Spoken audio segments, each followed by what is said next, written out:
बऱ्याच महिलांनी भावांचा उपवास धरला असेल तर भावाचा उपवास धरल्यानंतर तो कधी सोडावा, कारण की उद्या श्रावणी सोमवारला पहिला सोमवार आहे. तर उद्याही आपण सोमवार धरणार आहोत.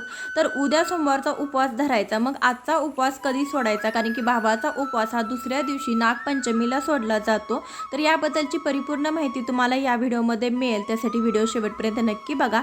चॅनलवर नवीन असाल, पहिल्यांदाच तुम्ही माझे व्हिडिओ पाहत असाल तर चॅनलला अवश्य सबस्क्राईब करा आणि हा व्हिडिओ जास्तीत जास्त मैत्रिणींपर्यंत नक्की शेअर करा, म्हणजे त्यांच्या मनातील ही शंका दूर होतील. तर उद्या आहे 21 ऑगस्ट सोमवार. या दिवशी श्रावण शुक्ल पक्षातील पहिला श्रावणी सोमवार आहे. श्रावण महिन्याच्या या पहिल्या सोमवारी एक अतिशय शुभ योगायोग घडत आहे. वास्तविक हा दिवस नागपंचमीचाही आहे. यासोबतच या दिवशी अनेक शुभ योगायोग देखील घडत आहेत. या दिवशी भगवान शंकरांची विधिवत पूजा केल्याने तुम्हाला दुप्पट लाभ मिळेल. तर श्रावण महिन्याच्या पहिल्या सोमवारी कोणते योग जुळून येत आहेत ते देखील मी आज तुम्हाला या व्हिडिओतून सांगेन. तर श्रावण महिन्याच्या 7व्या सोमवारी चंद्र तूळ राशीत असणार आहे. अशा स्थितीत चंद्र आणि गुरु समोरासमोर असतील, त्यामुळे गजकेसरी योग उद्या तयार होत आहे. याशिवाय या दिवशी पहाटे 4:22 सर्वार्थ सिद्धी योग असेल. यासोबतच अमृत योगही तयार होत आहे. या सर्व शुभ योगांसोबत रवी योगही राहणार आहे. 21 ऑगस्ट रोजी नागपंचमी आहे, त्यामुळे या दिवशी कालसर्प दोष आणि पितृदोष निवारणासाठी काळ अतिशय चांगला जाणार आहे. या दिवशी महामृत्युंजय मंत्राचा जप करणं देखील उत्तम आहे. यासोबतच या दिवशी भगवान शंकरांचा रुद्राभिषेक करणं देखील खूप फलदायी ठरेल. श्रावण महिन्याच्या शुक्ल पक्षातील पंचमी तिथी 21 ऑगस्ट 2023 रोजी रात्री 12:53 पासून सुरू होऊन 21 ऑगस्ट 2023 रोजी रात्री पहाटे 2 वाजेपर्यंत राहील. मान्यतेनुसार नागपंचमीच्या दिवशी नागाची पूजा करण्याचे विशेष महत्त्व आहे, कारण की धार्मिक मान्यतेनुसार या दिवशी नागदेवतेची पूजा केल्याने जीवनातील समस्या नष्ट होतात, तसेच व्यक्तीच्या सर्व मनोकामना देखील पूर्ण होतात. कालसर्प दोष टाळण्यासाठी नागपंचमीच्या दिवशी म्हणजेच पहिल्या सोमवारी भगवान शंकरांना कच्चे दूध, काळे तीळ आणि गंगाजल अर्पण करा. या उपायाने तुमचा कालसर्प दोष आणि वेदनांचा त्रास बऱ्याच प्रमाणात कमी होईल. आपल्या पतीसाठी, कुटुंबासाठी अशी व्रतवैकल्ये प्रत्येक महिला आनंदाने करतात. त्यातलीच ही शिवामूठ श्रावणातील पहिला मोठा वसा मानला जातो.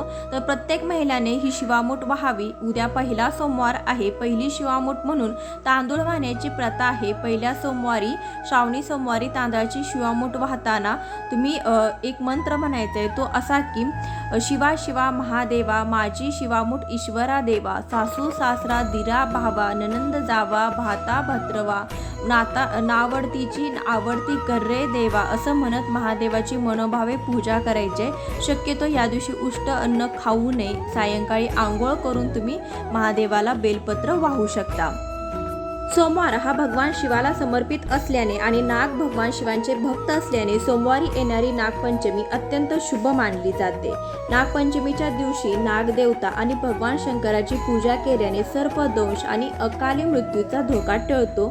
यासोबतच भगवान शंकराची पूजा केल्याने ग्रहदोष देखील दूर होतात. नागपंचमीच्या आदल्या दिवशी म्हणजे नाग चतुर्थीच्या दिवशी प्रत्येक स्त्रिया आपल्या भावाच्या नावाने उपवास करतात. भावाला चिरंतन आयुष्य व अनेक आयुधांची प्राप्ती होवो आणि तो प्रत्येक दुःख व संकट यातून तारला जावो, हेही उपवास करण्यामागचं एक कारण आहे. तर नागपंचमीच्या आदल्या दिवशी प्रत्येक बहिणीने आपल्या भावासाठी देवताकडे हाक मारल्यास त्याच्या भावाला 75% लाभ होतो आणि त्याचे संरक्षण होते. तर यासाठी प्रत्येक स्त्री ही नागपंचमीच्या आदल्या दिवशी आपल्याला भावाचा उपवास ठेवत असते. तर आज आहे नाग चतुर्थी. तर प्रत्येक स्त्रीने नागपंचमीचा उपवास धरला असेल तर काही भागामध्ये नागपंचमीच्या दिवशी उपवास धरला जातो. काही भागामध्ये नागपंचमीच्या आदल्या दिवशी म्हणजे नाग चतुर्थीच्या दिवशी उपवास धरला जातो आणि दुसऱ्या दिवशी नागपंचमीला वारुळाला जाऊन वारुळाची पूजा करून हा उपवास सोडला जातो. तर अशी आमच्याकडे प्रथा आहे. तर काही भागांमध्ये नागपंचमी दिवशी उपवास धरला जातो, पूर्ण दिवस उपवास केला जातो आणि प्रदोष काळामध्ये हा उपवास सोडला जातो.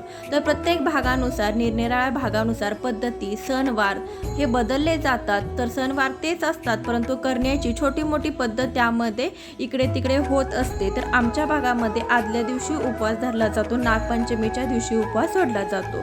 परंतु या वर्षीची नागपंचमी ही सोमवारी आलेली आहे. तर आपण प्रत्येक स्त्री सोमवारचा देखील उपवास करत असेल, व्रत करत असेल, कुमारिका महिला देखील, कुमारिका किंवा महिला नागपंचमीला देखील नागपंचमीचा उपवास करतात, भावाचा उपवास करतात आणि श्रावणी सोमवारचाही उपवास करतात। मग आपण उद्या श्रावणी सोमवारचा उपवास धरणार, तर हा उपवास कधी सोडायचा की आज आपण जो भावाचा उपवास धरलेला आहे तर तो आपण उद्या सकाळी नागपंचमीला सोडला, सोमवारी सोडला तर आपला उद्याचा उपवास आपल्याला पकडता येत नाही। आणि असं म्हटलं जातं की आपण 2 उपवास कधीही एकत्र धरू नये, त्यामुळे उपवासाचे फळ मिळत नाहीत। म्हणजे आदल्या दिवशी उपवास धरला तर तो उपवास सोडल्याशिवाय आपण दुसरा उपवास सुरू केला तर तो उपवास रुजू होत नाही, असं आमच्याकडे सांगितलं जातं।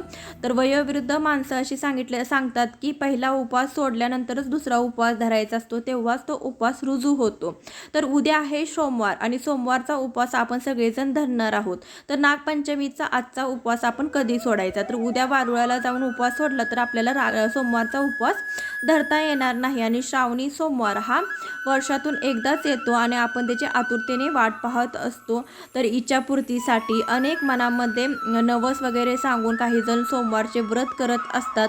तर तो उपवास कसा धरायचा, तर आज ज्यांनी उपवास पकडलेला असेल त्यांनी आज संध्याकाळी म्हणजेच रविवारी संध्याकाळी तुम्ही प्रदोष काळामध्ये हा भावाचा उपवास सोडायचा आहे आणि दुसऱ्या दिवशी सकाळी सोमवारी आपण सोमवारचा उपवास धरणार आहोत।